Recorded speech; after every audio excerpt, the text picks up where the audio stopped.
Источниот регион е еден од владините приоритети во оваа и наредната година.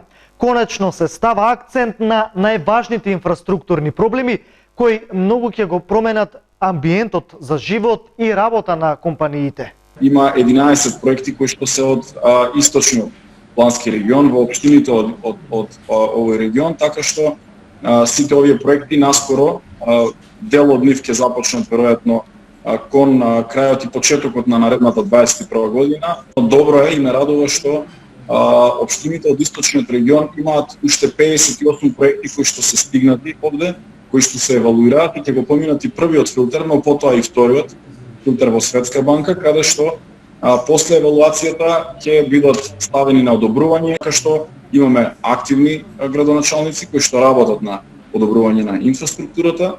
Секако од друга страна имаме и во делот на водоводи и канализации проекти кои што се отпочнати или пред отпочнување со реализација.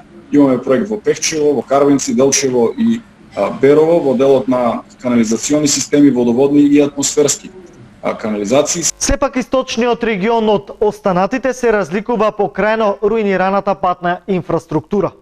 Лошо поврзани населени места, несоодветна сообраќајна безбедност е сликата на патната мрежа.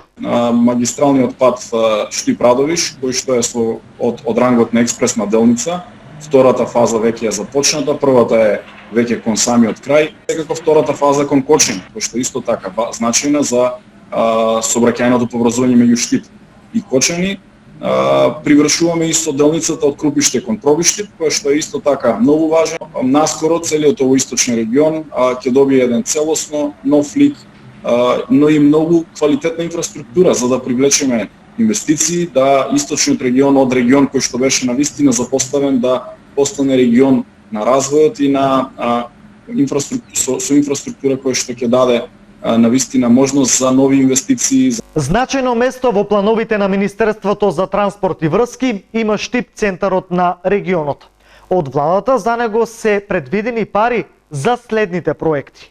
Првите две постапки веќе е влезена улицата Панче Караѓозов, која што очекувам некаде напролет да се влезе во реализација после избор на изведувач и секако имаме улици кои што се стигнати во Министерството за транспорт и врски во останатиот дел на автокоманда, тоа се улицата Солидарност, Пети конгрес и Браќа Даневи, кои што се евалуираат и кои што треба во третиот повик да влезат и секако крстосницата во населбата Сењак, која што исто така е подготвен проект уште во времето кога бев градоначалник и сега очекувам овде да овие проекти ги поминат филтрите и веднаш потоа да се влезе во реализација.